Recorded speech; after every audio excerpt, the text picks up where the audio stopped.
Hello comrades, Commissar Bro here today with Ultimate Admiral Age of Sail by Game Labs. This game was just released about a month and a few days prior. So like a month and a week, a month and 2 weeks or something like that, I don't know. But a little bit of time ago. So it's been out. It's, it's kind of doing its rounds a little bit. It's still in early access. There's a lot that can be improved, but there's still a lot of meat here. Now the first question on your mind is probably, where the fuck have you been? And I'm going to be honest with you, I've been working a lot. I ain't got no other excuse in that. You just gotta take it for what it is. I apologize. A lot of this footage is just gonna be a mismatch of footage of my gameplay that I put in for the first couple of hours of the game. It's gonna be like the Battle of Bunker Hill. It's gonna be a couple of sea battles. You're gonna see me do something really stupid where I accidentally sent my main fleet on a bunch of side missions. So then I had to go do an actual naval battle with 3 ships that have no guns. So I pretty much have to fight the battle purely off boarding actions, and I think you're going to be a little impressed at what I managed to pull off. So yeah, there's going to be a mismatch of footage here, and hopefully you enjoy the footage as you see it. I'm kind of just going to skip around randomly here. The first battle again that you're going to see is the Battle of Bunker Hill, and for the most part it's kind of a curb stomp. Like the British were not ready for how much heat the Americans were packing here. Just saying. In Ultimate Admiral Age of Sail, you have 2 campaigns. You have an American campaign and you have a British campaign. The British campaign, I guess you play as Horatio Nelson. I wouldn't know. I haven't played it yet. I had to do the whole American thing, because I'm American, and why not, right? But don't worry, my sweet, sweet British people. I'm about to come play you guys next once I finish this American campaign. I will say that these campaigns tend to be long. I haven't finished this one yet, but Ultimate General Civil War I did finish, and it was a very long campaign for both sides, whether you played as the South or the North, and there's a lot of content there. I have like 500 hours in Ultimate General Civil War. I really enjoy the mechanics. To me, it is so refined. It's smooth, streamlined. It's like the Total War series, except it's more realistic. With each unit having skills and that customizable equipment and so on and so forth. It's just really cool. I really like that a lot. So personally, I'm a big fan of these games. I will say that right off the bat. So I'm a little biased regardless of whatever else I'm going to say from here on out. Now, one thing I do want to kind of talk about real quick, and I think a lot of people are going to share this opinion with me. It's the price tag. I feel like that's the biggest problem with this right now, especially because it's in early access. It's $40 for this game.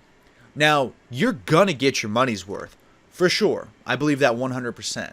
I believe with Ultimate General Civil War, the price that's being charged for the game is worthy of that price. I believe, honestly, these games are more fun than most AAA titles.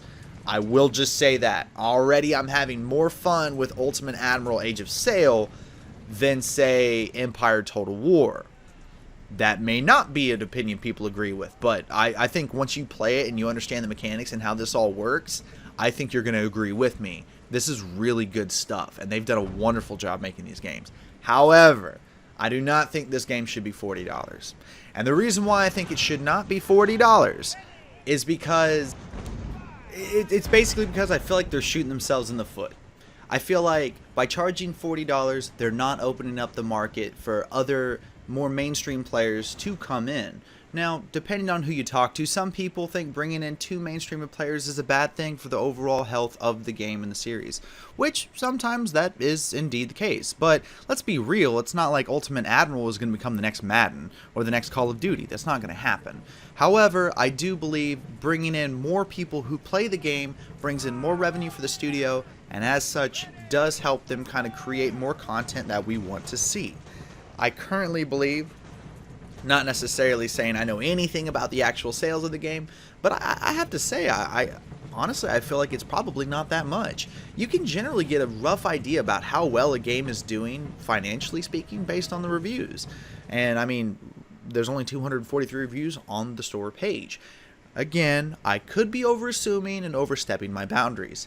However, I personally think $40 is asking too much for an early access title right off the bat. Just my personal opinion. I can be wrong. Again, these games come with so much content, and they are so much fun, and they have so much detail that realistically they're worth that amount of money. However, with our market and the way people work and the way people make purchases, I don't think they're doing themselves any favors by charging as much as they're charging. People are still going to look at this series like indie games. They're not looking at them like AAA titles such as the Total War series. The Total War series, they could do something similar to this and charge $60 and people would still buy it by the freaking hundreds of thousands. But that's because they've built up their IP. They've had time to do it and so on and so forth, and they've had a string of successful titles, especially recently. They're at the height of their popularity, so they can basically charge whatever they want to charge. But Game Labs, unfortunately, is not Creative Assembly and is not Sega. They don't have that money backing them to put in the kind of marketing needed to really sell games like this. I myself was really struggling on pulling the trigger on buying this game because it was $40. I know that sounds so ridiculous and so silly, but we're past the point of my C-level popularity as a YouTuber where I was getting review copies for games for free. Now I have to pay for them, and I have to really make those decisions on what I want to buy. I will be honest and say, though, the Ultimate General and Ultimate Admiral series has yet to steer me wrong and is totally worth this money, especially with how much time I have in Ultimate General Civil War. But me personally, as a longtime fan, was really struggling on if I wanted to spend that much money, especially based on the kind of iffy reviews the game has right now. It's only got a 79% positive rating. That doesn't look good to me if the game costs $40. And I loved Ultimate General Civil War, so it was hard for me to push that, but people would look past that if the game was, say, $30. I would have. I was actually sitting there trying to find any site I could that was selling this game for less than $40. Unfortunately, that site does not exist, so I paid $40, but I will say I do not regret my decision. It's fun so far, and I've only put 3 to 4 hours into this game. I've done a bunch of the American campaign battles, and it's been fun. I really like a lot of the new mechanics they've added into the game, and I personally see myself on having a whole bunch of fun in the future campaigns. So anyway, let me get off that particular thing because I've been talking about that for like 10 minutes. Anyway, so how is the game? What's different compared to Ultimate General Civil War? Well, for the most part, take this video as kind of an impressions. I haven't played it enough to say 100% this is better, this is improved in this way, and so on and so forth. But I am going to try my best to kind of give you an idea of what's different in terms of what I've seen so far. First and foremost, the big one, boats. The inclusion of boats. In the old game, you did have ironclads that would occasionally provide passive support, kind of like shelling enemy positions and so on and so forth, but it really didn't mean anything. Now, in this game, no kidding, you have ships that you can customize the names of. You can choose, like, give them upgrades that you get from the tech tree. You can purchase weapons for them, like their actual cannons and so on and so forth, which there's a huge variety of those cannons, and I've only unlocked the first tier of them. I believe there's 3 different tiers of those cannons, so you can only imagine what types there are. I will say that artillery doesn't seem to be as effective as it was in the previous game. If anyone was actually kind of used to that, to Ultimate General Civil War, especially if you optimize the efficiency of an artillery brigade, it was ridiculous how many kills you were getting. I'm talking thousands of kills per battle. It was crazy.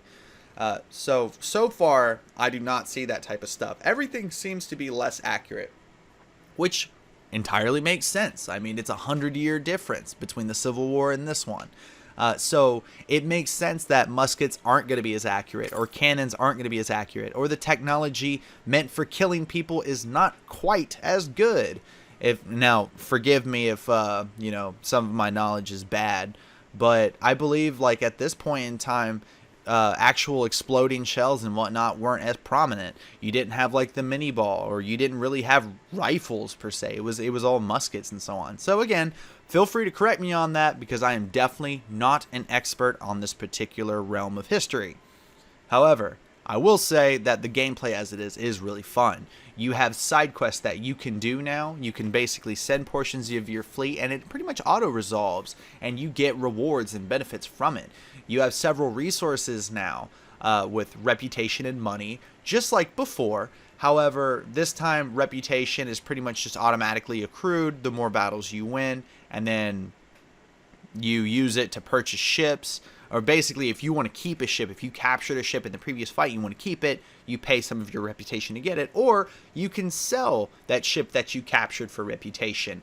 And that reputation is then used, like money, to purchase things from the tech tree, or, again, kind of keeping ships that you get through battles and so on. Certain ships in this game are actually like troop carriers, in this case, these merchant ships, which allow me to actually put troops on it that I use for land battles.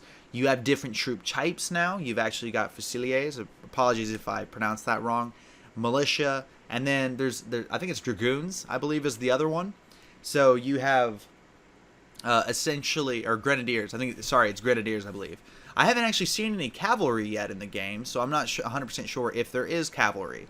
But if there's not, that's okay. I'm really not missing them. Ultimate General Civil War taught me that there's no point to use cavalry unless you're using cavalry skirmishers. And even then, I'm not that good at microing, so I prefer line infantry and artillery. We do this like World War I, baby. We just bombard them into nothing. So those are just some of the features that the game has added. It's got a pretty look to it and whatnot. I will say there was this kind of weird when I first started playing it. It took a second for my eyes to get used to it because it seems like everything is just kind of in like a lower resolution, like the text and everything like that. It's so strange. And then, you know, I feel like maybe at this point I've just gotten used to it. It's not that big of a deal. It is something worth looking past, but at the same point, I really hope they clean that up. Because I don't know what it is, but sometimes like when you kind of zoom in on some of the text or whatnot, it looks very like pixelated or low res or something. It's weird. I don't know. I don't like it. The things I don't really like about the game. Well, to be honest with you, I haven't really found that yet. Sometimes it seems like certain damage values are kind of strange. It's really hard. Like, melee is really powerful when it's powerful. Sometimes it doesn't really make sense how powerful it is. But at the same point in time, it's kind of hard to tell what type of equipment the enemy has. I miss stuff like, you know, scouting, to where you could kind of see what type of enemy, what kind of equipment the enemy has. But then again, maybe I just haven't been clicking on their units and haven't been paying attention. That could just be a me thing. There are skills that your commander can get, which none of the skills really seem all that wonderful or all that great. I do like the expansion of them though, and I like that they have them in different kind of like little mini trees that you can sit there and spec into to really customize the commander to how you want them, whether you're concerned about ship repairs or you're concerned about the success chance of the secondary missions. Stuff like that is really cool, and I like that type of stuff that they've added in so far. And how are the naval battles, I guess? Are they bad? Are they good? For the most part, I think they're pretty good. I haven't really had a whole lot of issues with them. I wish that they put kind of more, maybe giving you more of an idea of like a percent chance to hit or something like that. Because obviously the calculations are being made in the background whether they tell you so or not. But it just seems like some shots just miss way more than I feel like they should, especially at point blank when you're using like the grape shot or chain shot. I understand with chain shot they're aiming higher towards the sails. But realistically speaking, if you're at point blank and you have 9 guns on one side of a ship and they all fire and they all miss 2 volleys in a row, that seems kind of strange. So to me, it would be nice if they were more clear about certain variables that were causing those shots to miss. I know wind has an effect on your ships. I know pretty much the way your ship is floating against the waves has an effect on your aim and so on. So stuff like that really does make sense.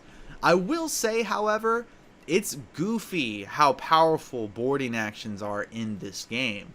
I'm definitely not complaining because it's worked out really well for me in a lot of areas.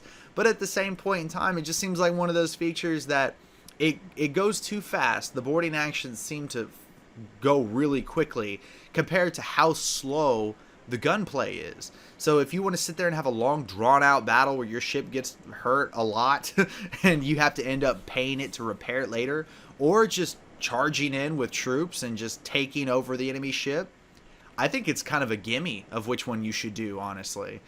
And like boarding actions all day, if you have numerical superiority over the enemy and you've got better equipment, you'd be foolish not to. It's just faster, it's more effective. But then again, maybe I'm able to do that because these battles are smaller so far. I haven't gotten to the late game battles, which may end up being a complete shit show. But again, we haven't gotten there yet, so can't 100% say. Anyway, I think this is a good enough place for now to kind of stop this video.